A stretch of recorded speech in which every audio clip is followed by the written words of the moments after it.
വിമർശനങ്ങളോട് വിരോധമോ എന്ന ചർച്ച തുടരുകയാണ്. എൻ്റെ അഭിപ്രായത്തിൽ വിമർശനങ്ങളോട് വിരോധമാണ്. യഥാർത്ഥത്തിൽ ഇവിടെ പ്രതിപക്ഷത്തിൻ്റെ കടമ നിർവഹിക്കുക. അവർ പ്രതിപക്ഷത്തെ സംബന്ധിച്ച് ഈ കാര്യത്തിലൊക്കെ ഒരു സമരം നടത്തുക എന്നുള്ളത് അവരുടെ ഡ്യൂട്ടിയാണ്. അതവർ ചെയ്യുന്നു. അതിൻ്റെ തോത്, അത് ഉപയോഗിക്കുന്ന വാചകങ്ങൾ, ഉപയോഗിക്കുന്ന മുദ്രാവാക്യം, അതൊക്കെ ഓരോരുത്തരുടെയും രീതി അനുസരിച്ചിരിക്കും. പ്രതിപക്ഷം അവരുടെ രീതിയിൽ പ്രതിഷേധവുമായി 3 ദിവസമായി തെരുവിലുണ്ട്. ഞാൻ പറയുന്നത് വിമർശനങ്ങളോട് വിരോധമേ എന്നുള്ളത് പ്രതിപക്ഷത്തിൻ്റെ സമരത്തോട് മാത്രമല്ല. ഇവിടെ മാധ്യമങ്ങളടക്കമുള്ള വിഭാഗത്തെ വിമർശിച്ചുകൊണ്ടാണ് ഇന്ന് പാർട്ടി മുഖപത്രത്തിൽ ലേഖനം വന്നിരിക്കുന്നത്. ഈ പറയുന്ന ഈ വാചകമുണ്ടല്ലോ, ഈ മരണവ്യാപാരികളുടെ ആഭാസ നൃത്തം. മരണവ്യാപാരി എന്ന പ്രയോഗം ആദ്യം നടത്തിയത് സോണിയാഗാന്ധിയാണ്. ആ പ്രയോഗം നടത്തുന്നത് ഈ ഗുജറാത്ത് കലാപ സമയത്ത് മോദിക്കെതിരെ നടത്തിയ ഒരു പരാമർശമാണ്. ആ പ്രയോഗം ഇവിടെ ഉന്നയിക്കുന്നത് ഏത് ഘട്ടത്തിലാണ്, ഏത് വിഷയവുമായി ബന്ധപ്പെട്ടാണ് എന്നുള്ളതാണ് ഏറ്റവും പ്രധാനം. അതിവിടെ ഉപയോഗിക്കുന്നത് ഇവിടുത്തെ മാധ്യമങ്ങൾക്കെതിരെയും ഇവിടുത്തെ പ്രതിപക്ഷത്തിനെതിരെയുമാണ്. ഞാൻ ഈ വിഷയത്തിൽ ഒരു മരണമല്ലേ സംഭവിച്ചിട്ടുള്ളൂ എന്ന രൂപത്തിലല്ല അതിനെ കാണാനിരിക്കുന്നത്. അതിനോട് എങ്ങനെയാണ് സർക്കാർ പ്രതികരിച്ചത് എന്നിടത്താണ് ഈ വീണ ജോർജ് എന്ന മന്ത്രി ഇത്രയധികം വിമർശനത്തിന് വിധേയമാകുന്നത്. അതല്ലാതെ ഒരു മരണമല്ലേ സംഭവിച്ചതുള്ളൂ എന്ന് സാങ്കേതികമായി പറയാം. ഇതിനെ പൂർണ്ണമായും സാങ്കേതിക അർത്ഥത്തിലാണ് മനസ്സിലാക്കിയെന്നുള്ളതുകൊണ്ടാണ് ഈ അപകടം നടന്നത്. വളരെ പെട്ടെന്ന് തന്നെ നമ്മൾ കഴിഞ്ഞ ദിവസങ്ങളിലൊക്കെ ചർച്ച ചെയ്ത പോലെ അവിടെ ജില്ലയിൽ അവലോകന യോഗം ഉണ്ടായിരുന്നുകൊണ്ട് 2 മന്ത്രിമാർക്കും അവിടെ എത്താൻ പറ്റി. ആദ്യത്തെ പ്രതികരണമായി പറയുന്നത് 3 പേർക്ക് നിസ്സാര പരിക്കല്ലേ ഉള്ളൂ, അവരെ ചികിത്സിക്കാൻ കൊണ്ടുപോയിട്ടുണ്ട് എന്നുള്ളതാണ്. അപ്പോഴും മന്ത്രിമാർ അവിടെ അതിനിടയിൽ ആരും കുടുങ്ങിക്കിടക്കുന്നില്ല എന്ന പ്രയോഗം നടത്തിയെന്ന് ഞാൻ പറഞ്ഞിട്ടില്ല, നമ്മളാരും പറഞ്ഞിട്ടില്ല. പക്ഷേ അവിടെ ഒരു തിരച്ചിൽ നടത്തേണ്ടതുണ്ടോ എന്നൊരു ആലോചനയുണ്ടായില്ല. അവിടേക്കൊന്ന് കയറി ആ ഭാഗത്തേക്കൊന്ന് തിരിഞ്ഞു നോക്കുക, ആ രൂപത്തിലുണ്ടായില്ല. അവിടെ നിന്നുള്ള പ്രതികരണമാണ് 2 പേരും നടത്തിയത്. അതിനുശേഷം ഈ മരണം സ്ഥിരീകരിക്കുന്നു. അതുകൊണ്ട് തന്നെ അവിടെ തിരച്ചിലിന് വൈകലുണ്ടായിട്ടുണ്ട്. ആ തിരച്ചിൽ നടക്കുന്നു, ഒരു മൃതദേഹം പുറത്തേക്ക് എടുക്കുന്നു. അതിനുശേഷം നടത്തിയ പ്രതികരണം നോക്കൂ. അതിൽ രാഷ്ട്രീയമില്ലേ? അതിൽ തികച്ചും രാഷ്ട്രീയം മാത്രമാണ്. ആ മരണത്തിൽ അനുശോചിക്കുക എന്ന ആദ്യ വാചകത്തിന് പകരം മന്ത്രിയിൽ നിന്ന് വന്നത് 2013 കണക്കാണ്. 2013 ഡേറ്റ എടുക്കാൻ കഴിയുന്ന സമയം കൊണ്ട് ഈ സ്ത്രീ എങ്ങനെ മരിച്ചു എന്നൊരു അന്വേഷണത്തിലേക്ക് വളരെ വേഗത്തിൽ മന്ത്രിക്ക് പോകാമായിരുന്നു. മന്ത്രി ഇത് പോയില്ല. അതിനുശേഷം മന്ത്രി വി എൻ വാസവൻ എന്ന് പറയുന്നത് മണ്ഡലത്തിലെ MLA കൂടിയാണ്. അദ്ദേഹത്തിനും അവിടെ നല്ല ഉത്തരവാദിത്തമുണ്ട്. അദ്ദേഹം പറയുന്ന വാചകം എന്താണെന്ന് വെച്ചാൽ, മരണം സംഭവിച്ചിരിക്കുന്ന ആ വീഴ്ചയിൽ തന്നെ, പോസ്റ്റ്മോർട്ടം റിപ്പോർട്ട് വരുമ്പോൾ വീഴ്ചയിൽ തന്നെ തലയ്ക്ക് പരിക്ക് പറ്റിയിട്ടുണ്ട്, അതാണ് മരണകാരണമെന്നും, അതായത് അതിനകത്ത് കടന്ന് ശ്വാസം മുട്ടിയിട്ടല്ല മരണമെന്നും. എത്രയും സാങ്കേതികമായി പ്രതികരണങ്ങൾ നടത്തുമ്പോൾ അവിടെ ഒരു കുടുംബം ഇത് കാണുന്നുണ്ട്. ആ കുടുംബം എന്ന് പറയുന്നത് ദരിദ്രരായ കുടുംബമാണ്. 2.5 സെന്റ് ഭൂമി, അവിടെ മൃതദേഹം അടക്കാൻ പോലും സ്ഥലമില്ലാത്തതുകൊണ്ട് ബന്ധുവിൻ്റെ വീട്ടിലേക്കാണ് ആ മൃതദേഹം കൊണ്ടുപോയത്. നമ്മളിതൊക്കെ കണ്ടതാണല്ലോ. അപ്പോൾ നമ്മൾ ദരിദ്രരായ മനുഷ്യരെക്കുറിച്ചാണ് സംസാരിക്കുന്നത്. അവിടെ ഈ കോർപ്പറേറ്റുകളെ സഹായിക്കാനാണ് എന്ന ആദ്യ പേജിലെ തലക്കെട്ട് ഏത് തരത്തിലാണ് അതിനോട് യോജിച്ചു പോവുക? കോർപ്പറേറ്റുകളെ സഹായിക്കാനുള്ള വിഷയമായിട്ടാണോ ഇത് വരുന്നത്?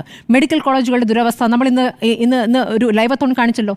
ഈ സംസ്ഥാനത്താകെയുള്ള സർക്കാർ ആശുപത്രികളുടെ അവസ്ഥ നമ്മൾ കാണിക്കുന്നുണ്ടല്ലോ. നല്ല കാര്യം, കോട്ടയത്ത് ഒരു കെട്ടിടം നിർമ്മാണത്തിലേക്ക് വന്നിരിക്കുന്നു. അത് കേരളത്തിൽ വേറെ എവിടെയില്ലാത്ത വിധം 14 തിയേറ്ററുകളോടുകൂടെ വന്നിരിക്കുന്നു. നല്ല കാര്യം തന്നെ. പക്ഷേ അത് നിർമ്മാണം പൂർത്തിയായിട്ടും അതിലേക്ക് പോകാനെടുക്കുന്ന താമസം എന്നുള്ള പ്രധാനപ്പെട്ട വിഷയമാണ്.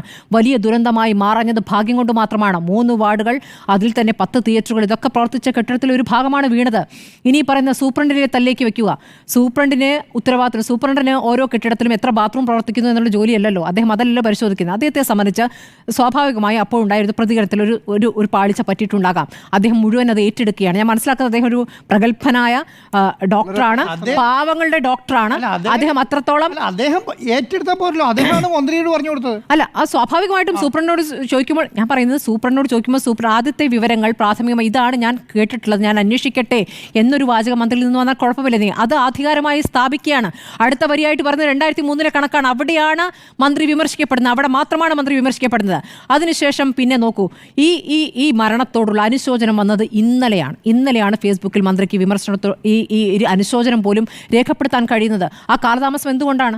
പിന്നെ ഈ പറയുന്ന പ്രതിപക്ഷം കപ്പലൊക്കെ ആയിട്ട് പോയി വരുന്നത്, ഈ കപ്പലിൽ ഒരു കപ്പിത്താനുണ്ട് എന്നൊക്കെ ഈ മന്ത്രി പണ്ട് സഭയിൽ പറഞ്ഞതിനെ പരിഹസിച്ചുകൊണ്ടാണ് ഈ തരത്തിലുള്ള വിമർശനങ്ങളൊക്കെ നടത്തുന്നത്. അതൊക്കെ പ്രതിപക്ഷത്തിൻ്റെ രീതി, അതവിടെ പോട്ടെ. നമ്മളെ സംബന്ധിച്ച് ഈ വിഷയത്തെയാണ് നമ്മൾ അഡ്രസ്സ് ചെയ്യേണ്ടത്. എത്രത്തോളം ഇൻസെൻസിറ്റീവായിട്ടാണ് ഈ വിഷയത്തെ മന്ത്രിമാർ കണ്ടിരിക്കുന്നത് എന്നുള്ളതാണ്, പ്രതികരിക്കുന്നത് എന്നുള്ളതാണ്. ഇന്നിപ്പോൾ പറയുകയാണ്, സ്വകാര്യ മേഖലയിൽ വന്നിരിക്കുന്ന ആശുപത്രികളുടെ കണക്കൊക്കെ വിവരിച്ചുകൊണ്ടിരിക്കുന്നു. അവരെ സഹായിക്കാനാണ് നമ്മൾ ഏത് ഘട്ടത്തിലാണ്. ഇത് നേരത്തെ തിരുവനന്തപുരത്തെ ഡോക്ടർ ഹാരിസ് പറഞ്ഞ വിഷയത്തോട് അതിന് തൊട്ട് ശേഷം തന്നെ ഈ ഒരു വാദവുമായിട്ട് വരുന്നുണ്ട് സ്വകാര്യ മേഖലയെ സഹായിക്കാൻ. നമ്മൾ എവിടെയാണ് സ്വകാര്യ മേഖലയിൽ നിന്ന് ഡോക്ടർമാർ ഈ ചർച്ചയിൽ പങ്കെടുത്തിട്ടുള്ളത്? നമ്മളുടെ ഈ മീറ്റ് ദ ഡീറ്റെയിൽസിൽ എവിടെ നമ്മൾ സ്വകാര്യ മേഖലയുമായി ബന്ധപ്പെട്ട ഒരു വീരവാദം മുഴക്കിയിട്ടുണ്ട്? അങ്ങനെ ഒരു സംഭവം ഉണ്ടായിട്ടില്ലേ? സ്വകാര്യ മേഖല ഇല്ല, സ്വകാര്യ മേഖല നമ്മളെ നമ്മൾ തള്ളരുത്. അതാ പറഞ്ഞത്, നമ്മളെ നമ്മൾ തള്ളരുത്. നമ്മൾ ചെയ്യുന്നുണ്ട്. ഞാൻ ചോദിക്കുന്നത് അതൊന്നുമല്ല. ഇവിടെ സ്വകാര്യ മേഖല അത് വേറെ വിഷയമാണ്. ഞാൻ പറയുന്നത് ഇപ്പോൾ സാധാരണക്കാരായ പാവപ്പെട്ടവരായ ദരിദ്രരായ ആളുകൾക്ക് ഈ സ്വകാര്യ മേഖലയിലേക്ക് പോകാൻ പറ്റില്ലെന്നേ, സ്വകാര്യ ആശുപത്രിയിലേക്ക് പോകാൻ പറ്റില്ലെന്നേ. അപ്പോൾ പിന്നെ അവർക്ക് വേണ്ടിയാണെന്ന് പറയുന്നത് എന്ത് വാദമാണ്? നടക്കുന്നില്ല. ഞാൻ ഒരു കണക്ക് പറയാം ഇതിനെ എങ്ങനെ അഡ്രസ്സ് ചെയ്യുന്നു. നമ്മുടെ ആരോഗ്യ സൂചിയുമായി ബന്ധപ്പെട്ട് പറഞ്ഞുകൊണ്ടിരിക്കുകയാണല്ലോ നമ്മൾ ഏറ്റവും മികച്ചതാണ് കേരളം. വിദ്യാഭ്യാസപരമായും ആരോഗ്യപരമായും കേരളം രൂപീകരിക്കുന്നതിന് മുൻപ് തന്നെ കേരളം മുന്നിലാണെന്നേ. അത് ഈ 9 വർഷം കൊണ്ടുണ്ടായൊരു നേട്ടമല്ല.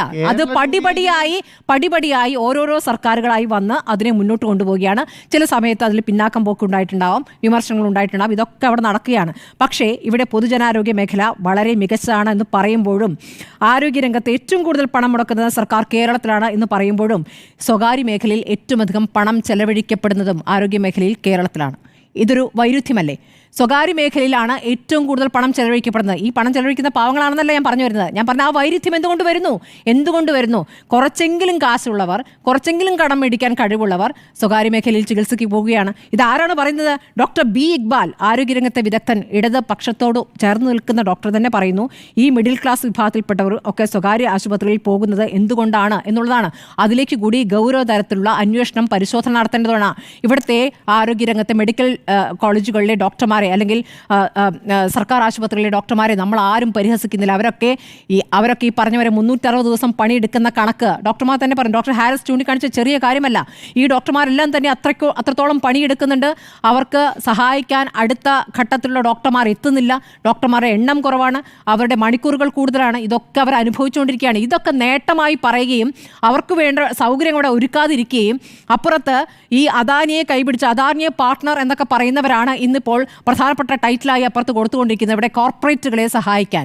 അദാനി പാർട്ട്ണർ എന്ന് പറഞ്ഞ മന്ത്രിയാണല്ലോ ഇന്ന് പറഞ്ഞത് മരിച്ചത് ഈ ഡെബ്രിസി കാരണത്തല്ല എന്ന്. മാഡം ഈ അദാനി വന്നിരിക്കുന്നത് ഞാൻ പറയുന്നത് പൊതു സമീപനത്തെ കുറിച്ചാണ്. അല്ല, ആരോഗ്യ മേഖലയിൽ കോർപ്പറേറ്റ് ഇല്ല, അപ്പുറത്ത് കോർപ്പറേറ്റ്, അങ്ങനെയല്ലല്ലോ. ഇവിടെ കോർപ്പറേറ്റുകൾ ഇവിടെ ഉണ്ടെങ്കിൽ അതിനിവിടെ സ്വാഗതം ചെയ്ത സർക്കാർ കൂടി ഉണ്ടല്ലോ. ഇവിടെ കൂണുകൾ പോലെ സ്വകാര്യ ആശുപത്രികൾ പൊന്തുന്നുണ്ടെങ്കിൽ അതിന്റെ ഉത്തരവാദിത്തം ഇവിടുത്തെ സർക്കാരിന് കൂടിയാണല്ലോ. അതിവിടെ പൊന്തുന്നു, അതിവിടെ നന്നായി ഫ്ലറിഷ് ചെയ്യുന്നു, അവർക്ക് അതിനുള്ള സൗകര്യം കിട്ടുന്നു. ഇവിടെ പറയുന്ന ഈ മന്ത്രിമാർ, ഈ പറയുന്ന MA ബേബിയോ പന്നിനെ കൂടാതെ ബാക്കി എല്ലാവരും തന്നെ സ്വകാര്യ ആശുപത്രികളിൽ പോകുന്നു, അവരെ ആശ്രയിക്കുന്നു, അവിടെ നിന്നുള്ള നല്ല ചികിത്സ നല്ല പണം കൊടുത്ത് നേടുന്നു. അല്ലാത്തവർ വിദേശത്ത് പോകുന്നു. ഇതൊക്കെ തന്നെ സംഭവിക്കുന്നുണ്ടല്ലോ. ഈ പറഞ്ഞ പോലെ ടൈമിങ്ങിന്റെ പ്രശ്നമാണ്.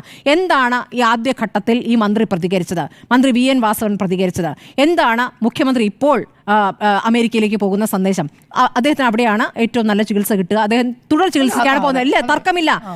അദ്ദേഹത്തിന്റെ വ്യക്തിപരമായ കാര്യം ഒരു തർക്കവുമില്ല. പക്ഷേ ഏത് സമയത്ത് ഈ ദിവസങ്ങളിൽ പോകുന്നിടത്താണ് അവിടെ ചോദ്യം വരുന്നത്. കാരണം ഈ ആരോഗ്യ മേഖല അത്രയും ഗംഭീരമാണെന്ന് പറഞ്ഞ് അടുത്ത ദിവസം ഫ്ലൈറ്റ് പിടിക്കുമ്പോഴേ സാധാരണ ജനങ്ങൾ ആയിക്കോട്ടെ, ഞാൻ പറയുന്നത് കുഴപ്പമില്ല, അങ്ങനെയെങ്കിൽ പറയണമായിരുന്നു ഇതിൽ പറ്റിയ വീഴ്ചതാ ഞങ്ങളിതാ ഗൗരവത്തിൽ പരിശോധിക്കാൻ പോകുന്നു എന്ന് പറയണമായിരുന്നു. 2013 കണക്ക് വെച്ച് പറയല്ലേ വേണ്ടത്. ഞങ്ങളാണല്ലോ ഇവിടെ 9 വർഷമായുള്ളത്, ഞങ്ങൾക്ക് ഈ 9 വർഷത്തിലുള്ള ഉത്തരവാദിത്തമുണ്ടല്ലോ. പിന്നെ നിങ്ങളെക്കുറിച്ച് പറയുന്നത് എങ്ങനെയാണ്? ഞങ്ങളുടെ കാര്യം ആദ്യം പറഞ്ഞിട്ടല്ലേ പഴയ നിങ്ങളെക്കുറിച്ച് പറയുക. നിങ്ങളിങ്ങനെ തോണ്ടി പുറകോട്ട് പോയി കഴിഞ്ഞാൽ വേറെയും തോണ്ടാനുണ്ടെന്നേ. കരുണാകരൻ വിദേശത്ത് ചികിത്സയ്ക്ക് പോയപ്പോൾ ഇവിടെ എന്തൊക്കെയായിരുന്നു? കരുണാകരൻ ചികിത്സ കഴിഞ്ഞ് ഇവിടെ സ്വിമ്മിംഗ് പൂൾ ഉണ്ടാക്കിയപ്പോൾ എന്തായിരുന്നു? അവിടെ ഞങ്ങളെ സർക്കാർ വന്ന് ഞങ്ങൾ പട്ടിയെ കുളിപ്പിക്കുമെന്നാണ് നായനാർ പറഞ്ഞത്. ഇപ്പോൾ പട്ടിയാണ് കുളിക്കുന്നത്. ആ സ്വിമ്മിംഗ് പൂൾ പിന്നെ പുതുക്കിയോ? ഇതൊക്കെ നമ്മൾ സ്വിമ്മിംഗ് പൂൾ അല്ല എന്നൊരു വാദം കൂടി ഇടയ്ക്ക് വന്നിരുന്നു. നമ്മളിവിടെ ചർച്ച ചെയ്തിട്ടുണ്ട്, സ്വിമ്മിംഗ് പൂൾ അല്ല എന്ന് പറഞ്ഞിട്ട്. അപ്പോൾ ഇതൊക്കെയാണ് ഇവിടെ നടക്കുന്നത്. അറ്റകുറ്റപ്പണി, എന്തിനോ വേണ്ടിയുള്ള അറ്റകുറ്റപ്പണി. അപ്പൊ ഇതൊക്കെയാണ് ഇവിടെ നടക്കുന്നത്. ഞാൻ ഒറ്റ കാര്യമുള്ളൂ, ഇത് ഇൻസെൻസിറ്റീവ് ആകാതിരിക്കുക. സർക്കാരിനെ സംബന്ധിച്ച് മനുഷ്യത്വപരമായി ജനങ്ങളോടാണ് സംബന്ധിക്കുന്നത്. നിങ്ങൾ പ്രതിപക്ഷത്തോട് പറയാനുള്ളതൊക്കെ പിന്നെ പറഞ്ഞോ. ജനങ്ങളാണല്ലോ ഇവിടെ, സാധാരണപ്പെട്ട പാവപ്പെട്ടവരാണല്ലോ ഈ ആശുപത്രിയിൽ പോകുന്നത്. അവരോടാണ് നിങ്ങൾ ഉത്തരം പറയേണ്ടത്. ബിന്ദുവിന്റെ കുടുംബം കാണുന്നുണ്ട്. ആ മരിച്ചത് ഒറ്റ വീഴ്ചയിൽ ഒരൊറ്റയടിക്ക് ഇൻസ്റ്റന്റ് ഡെത്ത് പറഞ്ഞതാണ്. ഇൻസ്റ്റന്റ് ഡെത്ത് അങ്ങനെയല്ല അതിനോട് പ്രതികരിക്കേണ്ടത്. അത് വളരെ ഇൻസെൻസിറ്റീവായ പ്രതികരണമായി പോയി, വളരെ മോശമായി പോയി. അത് ആ മണ്ഡലത്തിലെ MLA കൂടിയായ മന്ത്രി പറഞ്ഞത് വളരെ മോശമായി. പോയി എന്നുള്ളതാണ്. ഈ പറഞ്ഞ കാര്യത്തിൽ വീണയ്ക്കും പറ്റിയിരിക്കുന്ന ഒരു വൈരാഗ്യ ബുദ്ധിയോടുകൂടി മാധ്യമങ്ങളോട് പ്രതികരിക്കുക. വീണ വളരെ പെട്ടെന്ന് ഈ പഴയ മാധ്യമ പ്രവർത്തകയായതുകൊണ്ടിരിക്കും പെട്ടെന്ന് ഡേറ്റാസ് നമ്മൾ താരതമ്യം നടത്തുക. അതിനൊക്കെ ഒരു ദിവസം ഉണ്ടെന്നേ, കുറച്ച് കഴിഞ്ഞിട്ടായാൽ കുഴപ്പമില്ല, ആ ഡേറ്റ കൊണ്ടുവരാം. പഴയ മന്ത്രിയെക്കാട്ടും എന്താണ് ഈ 9 കൊല്ലം ചെയ്ത കാര്യം കണക്കുകളൊക്കെ പറയാൻ ദിവസമുണ്ട്. മരിച്ച ദിവസം തിരഞ്ഞെടുക്കാൻ പാടില്ലായിരുന്നു. അതുകൊണ്ടാണ് ഈ പ്രതിഷേധം ഉണ്ടാകുന്നത്. പ്രതിപക്ഷം അവരുടെ റോൾ അവർ ഭംഗിയായി നിറവേറ്റുന്നു. അത് എത്രത്തോളം മുന്നോട്ട് പോകുന്നു എനിക്കറിയില്ല. പക്ഷേ ഈ പറഞ്ഞ ആരോഗ്യ മേഖലയുമായി ബന്ധപ്പെട്ട് ഉയരുന്ന ഈ ഗൗരവത്തിലുള്ള വിഷയത്തെ, ഇനിയും വീടാൻ കിടക്കുന്ന കെട്ടിടങ്ങൾ, അത് കോട്ടയത്ത് കൂടിയുണ്ട്. അവിടുത്തെ ഹോസ്റ്റൽ കെട്ടിടത്തിൻ്റെ സ്ഥിതി നമ്മളിന്ന് കാണിച്ചതാണ്. ചാണ്ടി ഉമ്മൻ്റെ കാര്യം പറയാതെ പോകാൻ പറ്റില്ല. ചാണ്ടി ഉമ്മൻ എന്ന MLA, അദ്ദേഹത്തിൻ്റെ മണ്ഡലം കൂടിയല്ല, അദ്ദേഹം അവിടെ രാവിലെ അപകടത്തിന് അന്ന് വന്നതാണ്. പിന്നെ 3 ദിവസം അദ്ദേഹം അവിടെ സന്ദർശിക്കുന്നുണ്ട്, ഓരോ വിഷയവും പരിശോധിക്കുന്നുണ്ട്. ആ പരിശോധിക്കുമ്പോഴും പ്രതികരിക്കുമ്പോഴും ശ്രദ്ധിക്കുക, മോശം വാക്കുകളോ ഭരണപക്ഷത്തിലെ ഏതെങ്കിലും നേതാവിനെ പേരെടുത്ത് പറഞ്ഞ് മോശം വാക്കുകൾ പറയുകയൊന്നുമല്ല അദ്ദേഹം ചെയ്തിട്ടുള്ളത്. ചെയ്യേണ്ട കാര്യങ്ങളെക്കുറിച്ചാണ് പറയുന്നത്. ഉമ്മൻചാണ്ടി ഫൗണ്ടേഷനിൽ നിന്ന് 5 ലക്ഷം കൊടുക്കും എന്ന് പറഞ്ഞിട്ടുള്ള ഒരു മാതൃകാപരമായ പ്രവർത്തനമായിട്ടാണ് ഞാൻ അതിനെ കാണുന്നത്. ഒരു കാര്യം ചേർത്ത് പറയാണ്ട്, ഈ സ്വകാര്യ ആശുപത്രികൾ കയറിയപ്പോൾ ലിപ്പോസെക്ഷനിൽ ഏർപ്പെട്ട ഒരു സ്ത്രീയുടെ 10 വിരലുകളും പോയി. ഇവിടുത്തെ മാധ്യമങ്ങൾ റിപ്പോർട്ട് ചെയ്ത വാർത്തയാണ്. ഒരു വാദത്തിന് പൊതുവെ സ്വകാര്യ മേഖലയെ അങ്ങനെ മാധ്യമങ്ങൾ ഉപദ്രവിക്കാറില്ല എന്നുള്ളത് ഒരു വലിയ വാദത്തിൽ ഞാൻ അംഗീകരിക്കാം. പക്ഷേ വാർത്തകൾ ഒരുപാട് വരുന്നു. അല്ല, ഞാൻ പറയുന്നത്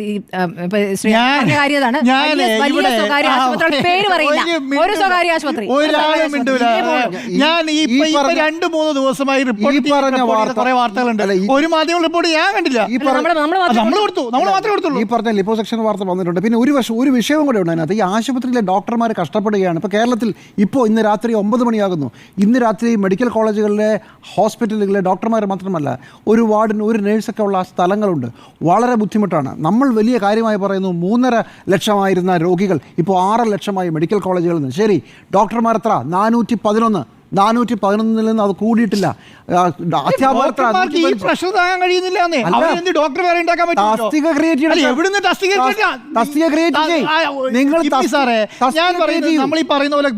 നമുക്ക് എത്ര ഡോക്ടർ ഒരു കാര്യം ചെയ്യും, തസ്തിക ക്രിയേറ്റ് ചെയ്തിട്ട് ഡോക്ടർമാർ വന്നില്ല എന്ന് പറഞ്ഞാൽ സമ്മതിക്കാം. നേഴ്സുമാരൊന്നും ഇവിടെ ആളില്ല. പുറത്തേക്ക് പോകുന്ന നേഴ്സുമാർ തസ്തിക ക്രിയേറ്റ് ചെയ്യൂ. ഇതിന് പകരം വർക്ക് എക്സ്പീരിയൻസിന് വരുന്ന ആളുകളെ പൈസ ഇങ്ങോട്ട് വാങ്ങിച്ചിട്ട് 6 മാസം ഒരു നേഴ്സ് UK പോയാൽ കിട്ടുന്നത് 3.5 ലക്ഷമാണ്. അത് നമുക്ക് കൊടുക്കാൻ പറ്റില്ലല്ലോ. നിങ്ങൾ നേഴ്സുമാരുടെ തസ്തിക പറയുമ്പോൾ എന്താ അറിയോ, കേരളത്തിലെ ഇത്രയധികം ഇന്ത്യയിലും ലോകത്തിലും ഏറ്റവും നല്ല മികച്ച സംവിധാനം തന്നെയാണോ കേരളത്തിൽ? അത് അംഗീകരിച്ചുകൊണ്ട് തന്നെയാണല്ലോ പറയേണ്ടത്. അങ്ങനെയാണ് ഇതിനേക്കാളും വലിയ മികച്ച സംവിധാനം കാണിച്ചതെന്ന് പറയാനൊന്നുമില്ലല്ലോ.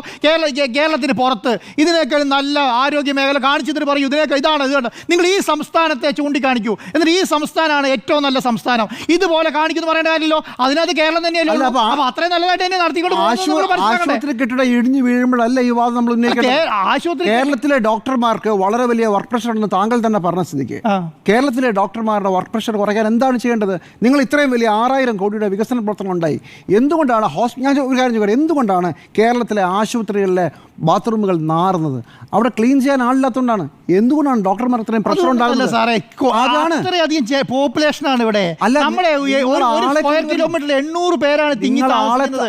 800 പേര് ചികിത്സയ്ക്ക് വരുന്ന ഗവൺമെന്റ് അതാണ് പറഞ്ഞത്. 3.5 ലക്ഷത്തിൽ നിന്ന് 6 ലക്ഷത്തിലേക്ക് ആള് കൂടുമ്പോൾ അതനുസരിച്ച് നമ്മുടെ ബഡ്ജറ്റ് കേന്ദ്രം ഇങ്ങനെ കൊട്ടിക്കണക്ക് തരുന്നൊന്നുമില്ലല്ലോ.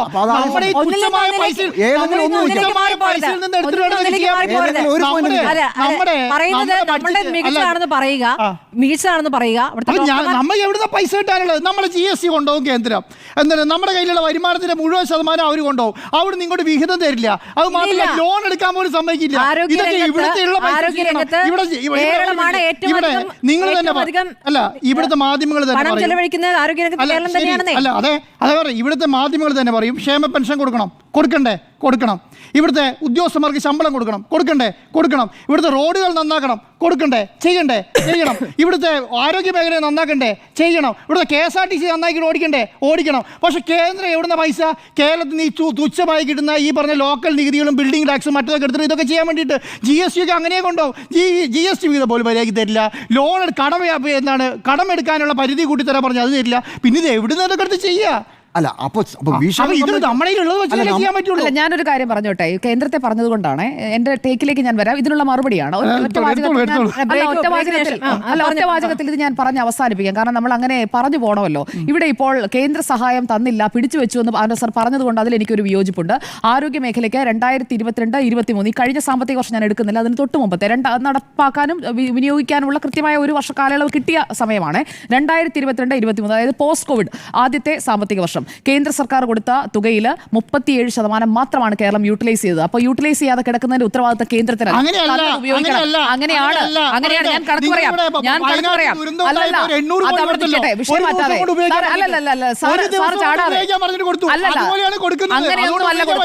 അങ്ങനെയൊന്നുമല്ല കൊടുക്കുന്നത്. ഗ്രാമീണ ആരോഗ്യ മേഖലയ്ക്ക് കൊടുത്തത് 1198.54 ഒറ്റ വർഷം പറയട്ടെ. അല്ലല്ല, മെഡിക്കൽ കോളേജിന്റെ കണക്കുണ്ട്, ഞാൻ പറഞ്ഞുതരാം.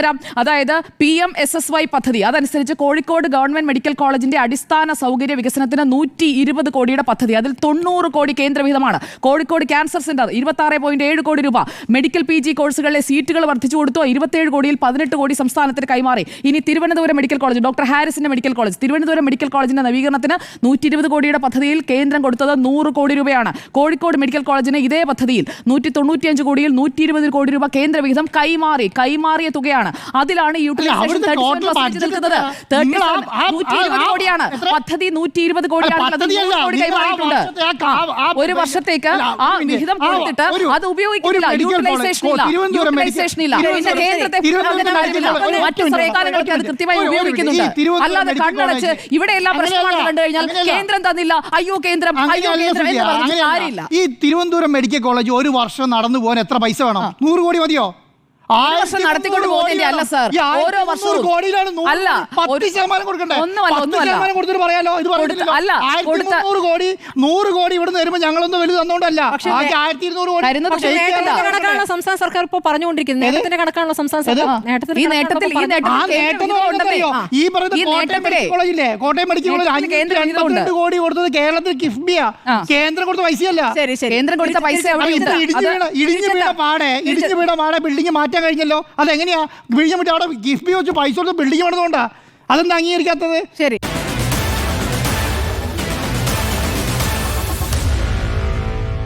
Meet the editors.